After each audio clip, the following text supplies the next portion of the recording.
Very welcome to all of you, to all our listeners. And today we have Sayantani Nandy. She's the CTO of Soliyarn. Thank you so much, Sayantani, for making time for us today. We're very excited to start this podcast with you. She was the first person who's coming on board, who's working in the field of technical textiles. So, Sayantani, welcome. Thank you, Kanika. Appreciate the invite, and I'm very happy to be here and share some of the experiences I've had through years in the field of wearable textiles. Wonderful. So, Stanley, to start with, we would like that you share your journey in the world of textiles and wearable technology. What attracted you to this field? What are you currently doing? This will help everyone get a context of your current positioning. Absolutely. So my education journey started in textiles, so that was the reason this was the perfect field. So I'm a graduate from NIFT, National Institute of Fashion Technology in India, and but this was almost I'll reveal my age, but it was almost 15, 17 years back. And back then, obviously, there was textile was a commodity. Everybody just used it, but nobody gave a second thought. There was nothing sustainable. There was very less technology. But I'm a technology driven person. I've always loved looking at what is new, what is innovative, what is next. And after working in Arvind and Wellspun and certain other pretty big companies in the textile industry, I realized how disorganized and low technical capabilities are there in that field. Then I moved to US for my master's, and there I got introduced into the land of startups. US has a very strong startup economy and culture, and it's very matured.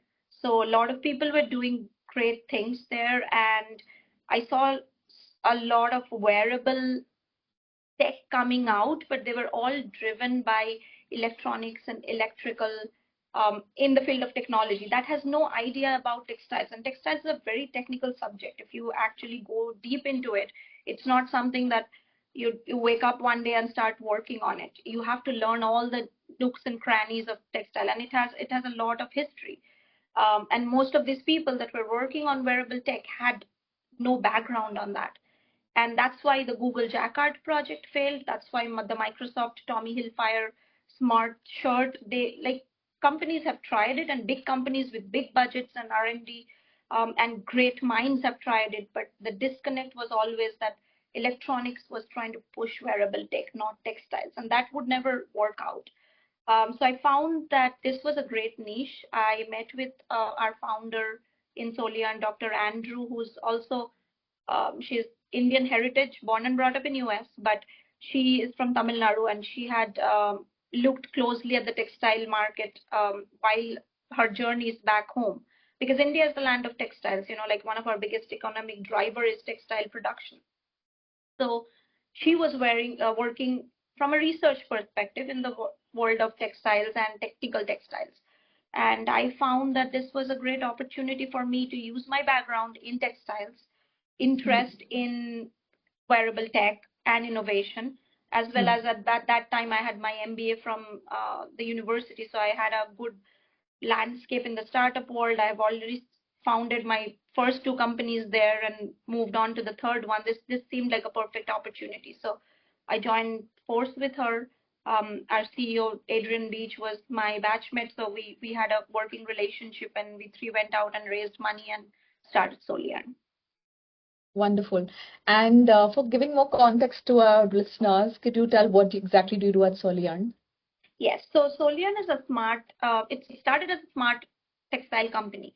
We invented a process called chemical vapor deposition. Um, the original process existed about 30 years now. It's primarily used in glass and semiconductor industries. But because of the high vacuum that it requires, the traditional process requires, nobody was able to do anything with it in soft substrates. Textile is very pliable, it's stretchable, it's movable. We invented a process where we took the traditional CVD but changed it into a way that we were able to deposit polymers, not metals, but organic polymers onto soft substrate like plastics or textiles, and things like that, even paper. And that opened up a lot of possibilities, because traditionally in e-textiles, people embed metals, right? They go with silver deposition, you go with carbon, even graphite and carbon, all these elements. But textile doesn't work well with them. Like, you change the hand feel of the textile.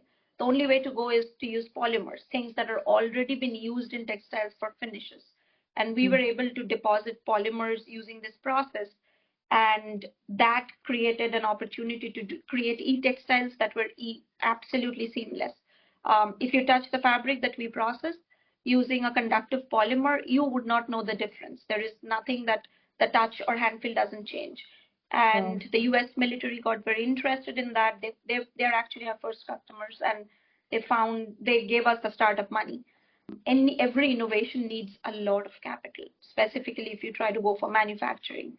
So we got some of those funds, and we started with e-textiles, but honestly, we realized that our technology can do much more expanded, that the scope is much beyond just electronic textiles. So we do all types of processing.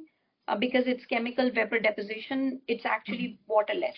We do not use any water in the process, which is a very sustainable and next generation application for the field of textiles, because this is one of the biggest polluters in the world. Water pollution, 20% of world's water pollution comes from textile processing. So if we take water out of the equation, that is a huge impact. And that's what Soliyarn does. So we produce coatings on textiles. That's wonderful. And I mean, I had context to it, but it was important for everyone who's going to be listening to this to have a sense of what you guys do. You mentioned the US military was your first buyer, and in a way, they funded the company because they found a lot of interest in what you guys are doing.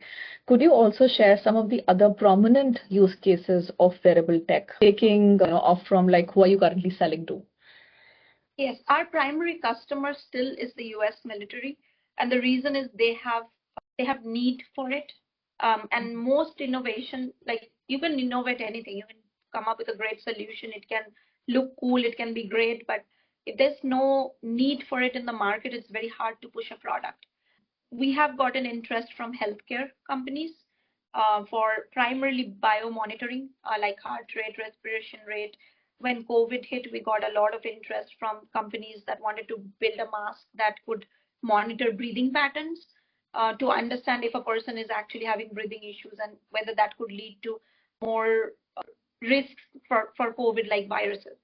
But the healthcare industry is, again, still very fragmented, and the consumers, they don't yet feel the need, or at least that has been my experience in trying to push wearable tech for last 6 years now. US military, on the other hand, they absolutely need that, because they are going into combat. They don't have the technology available to deal with certain really sensitive situations. So we do heated gloves and other monitoring systems for them, because our fabric can also cloak infrared. That's a great use case for them for stealth operations. So they're still our biggest customer. Small fragmented players in the market have used our fabric, but these are all smaller companies. They don't produce in bulk. So the problem with those kind of customers are, they are also startups. You can't really rely on a stable revenue source from them. All the big brands that we work with, the likes of Burberry, H&M, they are more interested in using the technology right now to do sustainable coatings. So more regular coatings that are already available in the market, like waterproofing, dyeing, things like that are interest to them. They've all expressed interest that yes, we want to get into wearable tech, but let's see when the market is ready for it. They don't want to push a product yet, because coating is one thing, right? You coat a textile, you sell it, you cut, so you're done. Electronics, wearable electronics means you have to develop a workforce that can work with electronics and cutting and sewing. That's a huge change in the textile and garment industry. Like, I can give a conductive fabric to anybody. They can't really use it until it is incorporated into a product, which also has a battery, which has sophisticated wiring, control board, and that's an integration problem. And right now in the world, everybody is struggling with this one single thing: is the workforce is not ready to actually do this in bulk. I can put 4 operators, I can train them, but I can't use 4,000 operators overnight. That's the problem. Yeah, makes sense. You briefly touched about wearable tech in sports. I would assume that if not the masses, but at least the certain segment, at least, the cream of the sporting world, isn't there any interest there? Like, for So measuring reps or something? that's a great question, because I've also intuitively I imagine that all of the sports people would be super interested in it, because right now what they do is they're actually monitoring it. For example, in golfing, South Korea, our biggest investor is Hughes, and they are a South Korean textile company. They invested in Soliyarn because of the wearable tech, not for the other things that they got. They were very happy when they found that the opportunities are much bigger than wearable tech, but the investment came primarily because of that. And golfing is a huge sport in Korea, and professional golfers have gait, and that, you can train youth in that particular stance and gait and make them kind of almost train them in the reflection of a golfer that has been successful in a certain angle. And Mm, right now they're just wearing these helmets with wires coming out and monitoring the gait. mm, We also thought that if we created an insole for them, and we created a glove that can, you wouldn't know that there is any wiring going on. You just play like regular, and it starts mapping out the entire body posture mm, and everything. But somehow those were novelty production, and Hughes is a big company. They're a very mm, established player. One of their biggest mm, investor is actually Samyang, the same company that has stakes in Samsung. And even they were not able to push this commercially yet. I think it's coming, but it's a very slow progress. Again, it boils down to the same thing. I can create one in the lab, maybe 20, but I mm, cannot create 2,000. It takes so much time to produce one of these gloves or soles that it becomes very cost prohibitive for the broader market to adopt. And I know in India there has been a company that built a smart shirt for Chennai Super Kings. mm, It was a great project. It got a lot of press, but it did not work beyond that. And again, IPL has so much money that they can invest in something like this. But it was fun. It was cool. They really didn't progress there. Cisco came out with it was one of the biggest in the recent history. It was one of the biggest projects. They did a fan sentiment analysis muffler, or like a scarf, mm, and they gave it to all the fans in, I think, English Premier League, one of the big matches, to monitor where the fans, like how the fans are behaving and reacting. But the chip was so big in the back of the neck that most people just didn't feel comfortable. They didn't want to mm, wear that. So some fans obviously bought it for the novelty, but it again, it didn't hit the commercial market, and Cisco is a big mm. company. So Yeah. I think there's interest. They are still trying to figure out how it can be produced in bulk and it won't break consistently, or it would be a seamless product, as well Mm, as the the production capabilities have to be developed around it. mm, mm. So you're saying that there are use cases which are quite relevant, but there is something still missing across the value chain, whereas, I mean, there has to be some impetus. Commercially, this is what I understand, for you to really build a case and then run with it. Yep. Okay. Do you see there's a mindset shift that is needed from the leadership of the big companies that needs to drive this impetus? Absolutely. I've talked to a lot of innovators in like VCs, people that have come out with translational technology that have changed the world. And I've asked them about textiles. Most investment happens in the Western world.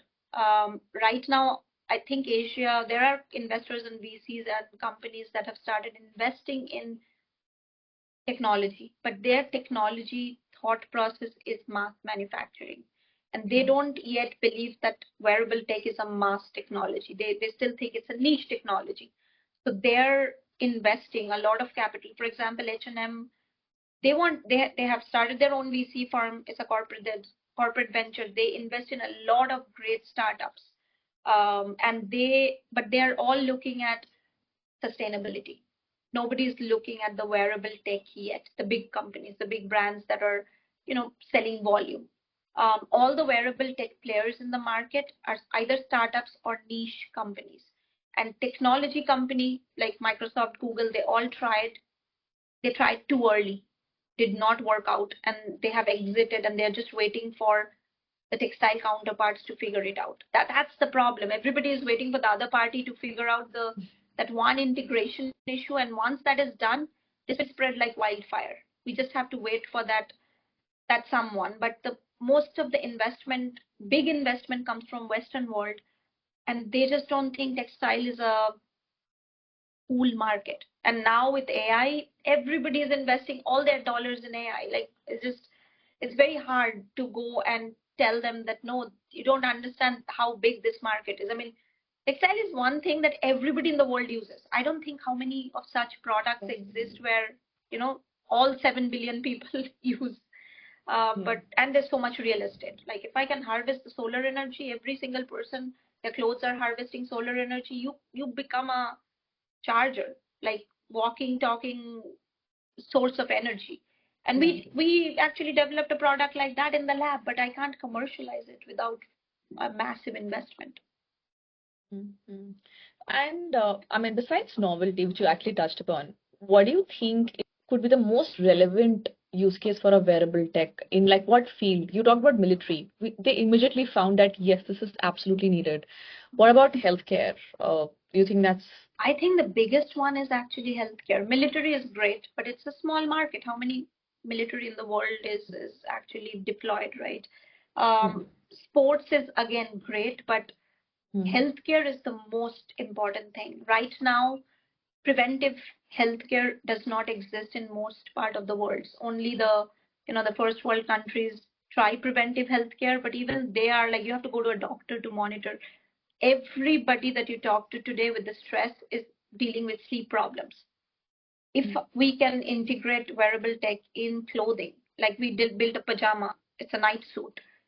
It monitors your entire vital and shows you exactly when you're going into REM sleep, what is happening, why you are unable to get a good sleep, when are the times of the night that you're not restful. If I can monitor all of that for every single person, even before they develop a chronic disease, it can be stopped. Our entire well-being can shoot up so much higher just by monitoring and preventing issues before they happen. And that's why technology exists. I mean, we are innovating and inventing things to make our life easier and better. Life expectancy obviously has gone up a lot, but medicines are not the way to go. If we can prevent by non-invasive things, like again, you have to wear textiles when you go to sleep. Why not use it? And the other thing that I said, like energy is a big problem right now. We are depleting Earth's resources. We don't need to. We have a huge sun that's burning, and we can harvest all of that energy. Each human can harvest a little bit of it and power their phones, power everything else, because you don't need much to do these small things. So this has the power to help us live longer, live better, and be more cognizant of what we are doing. So you mentioned wearable tech and the example of a night suit, wonderful example. How do you see this competing with other actual wearable tech? Like now you have rings which capture a lot of your. Do you see any differences or one better than the other? I mean, when you go to a doctor and you do ECG or EKG, they actually go into your heart, like closest to your heart. They put the gel to monitor. A ring or a watch can always pick up stuff, but it is so far removed from the actual body part. But if I ask somebody to wear like a huge patch and sleep, they're not going to do that. It's uncomfortable. So obviously the garment is the only thing in the body that touches every vital part of your body. There's no way to imitate that efficacy using a ring or a watch. It's as simple as that. Second thing is, a ring and watch cannot monitor your posture effectively, because how you move your hands is not how you move your body. With the whole pajama that we developed, I can literally map the human body and each part of the muscle that they're moving throughout the night. That kind of wholesome, holistic approach is not available with a small device. They can do a lot, but most of that is derived information. They are not actual information. Great. That's actually a good one. Think about the distance from your heart. Okay, now let's switch gears a little bit. Now we've talked about smart wearables, we've talked about wearable tech use cases, fashion and tech. I mean, wearable tech. How do you see the intersection of this evolving? Do you have a use case that you've already thought of or you've already seen the market? Yes. Actually, we worked with a brand that was completely for fashion purposes. They did not want to monitor anything. They did not want to heat anything. But they wanted color changing textiles and reflective textiles. So, and like, again, whatever we do, we always try to think about the sustainability angle. I am very pro slow fashion. I want to buy a good piece of clothing and wear it and style it differently. And I have been thinking about this for a very long time. So when we started working with the brand, we realized, okay, you buy one piece of clothing, but if it changes color, the same clothing can be worn. Like today is the world, like it's a creator economy, right? Everybody's on Instagram, everybody's on Facebook. Our lives are very open book, which means there's a high pressure that you can't repeat clothes. Like in my childhood, I would wear the same nice dress to every wedding because so every person that is looking at me is different, right? Audience were limited. Now I can't. Like I have this pressure of wearing new clothes for everything. But that's just so wasteful. If there's a color changing textile, you can wear the same clothes and still create different looks. If there is reflective textiles that shows different angles and changes color based on the sunlight or in the night, that can, again, you can keep on reusing and feel cool. Fashion is always about, like looking good, feeling cool, something new, novel, fun, quirky.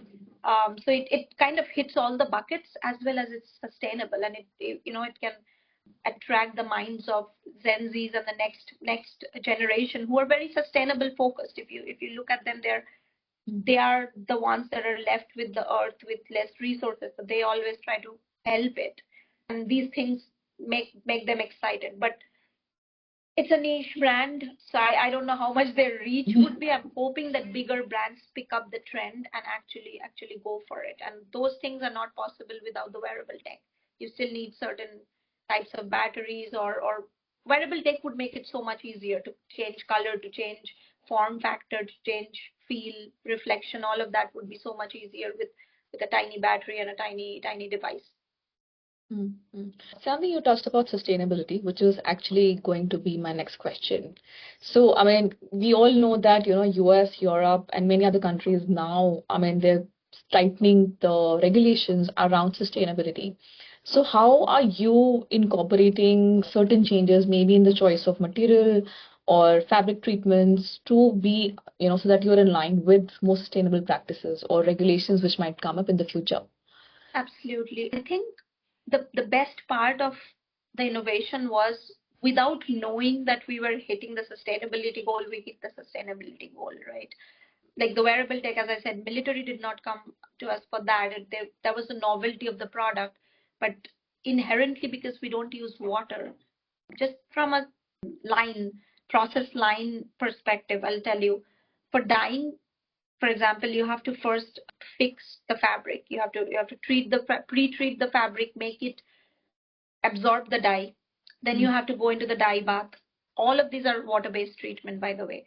And the dye bath picks up some of the dye. Then you have to wash off the excess dye. Then you have to dry the fabric because now it's a completely wet mass. There's at least, between different types of finishes, there's at least 7 to 11 processes that a textile mill has to go through. Our process is a single step because we don't use water. We don't need to pre-treat it first off, because our system helps the polymer grow organically as a chain reaction. So in organic chemistry, if you kind of catalyze two different monomers, is what we call it, building blocks, they polymerizes and they form organic chains. Water is, for example, an organic chain, right? You can't break water once it's formed. Hydrogen, oxygen reacts with electricity, form water. That's the similar type of process. Our catalyst is UV, and once the UV hits the monomers, it kind of forms a bond. It's impossible to break it without another chemical reaction like intense UV or something like that. So it bonds with the fabric, so I don't need to pre-treat it. I don't have to prepare the surface. You can even put a dirty cloth in it and it will still bond. I have also tried doing coatings on other type of finishes and it has stuck to it, like it grows on top of it, so I don't have to take finishes out. So recycling is a big thing. We can keep recycling more, like the same cloth over and over. And once the process is done, because I've not used any water, I don't have to wash off excess chemicals, I don't have to dry it. So not only I'm saving water or not using water, I don't have to deal with waste production, treat waste, which is a huge burden to the industry from cost as well as environment. I don't also have to use so many processes, which means my footprint is low. I'm saving more electricity. I'm running one machine versus 6, 7, 8, 11 machines. So there's just so much savings in the entire process. And that's what attracted the big brands like Burberry's and H&M's, because they know it's an investment, it's a change. I have to install a new machine, but that one change could eliminate so much wastage in the process today. Very, very interesting. Sayantani, as we are coming to a close, what are your thoughts for the future as to how do you see smart fabric industry evolving over the next, say, 5 years? I think the push, like there's a lot of push from the technical world, and but for AI, a lot of these companies like H&M's have all the likes of H&M's have already started their own venture arms. They know they have to invest in the future. So in the next 5 years, they would heavily invest in what is next to come. And the next thing is, other than sustainability, would be the smart textiles to start monitoring. Yes, that it has been a slow path, but it's such a challenging product that it would require the entire industry to join hands. One player cannot solve the problem. You need the entire supply chain, starting from the textile to the garments to the electronics and electricals. And from the day we started to now, I've already seen a major shift where more and more people are interested. They're asking about it. They're pushing. Their consumers are asking for it. At least the healthcare companies and the sports companies are asking for it. So their pressure would create that demand, which will then hopefully move the needle and make the producers be aware of the next generation. Like Aditya Birla Group in India, they're very interested in wearable tech. And that was the first time I saw a big player asking for it. So I think a shift is coming. I'm keeping my fingers crossed it comes sooner than later, and we'll see what happens. Amazing. So I think whoever is listening, so what I gather is big players from textiles, from electronics, even governments and lobbies, they need to come together to really think about how smart textiles can actually be useful for so many use cases which we have not even thought of. Yep. And they also align with sustainable practices for the future. Yep. Great. Great. Sandy, thank you so much. For me, I wanted to make this concise and yet be very useful. And thank you so much for your amazing input. So I'm very hopeful that this is going to be of use to so many of our listeners. Thank you so much for your time and your contribution. Thank you, Kanika, for inviting me, and it was a pleasure.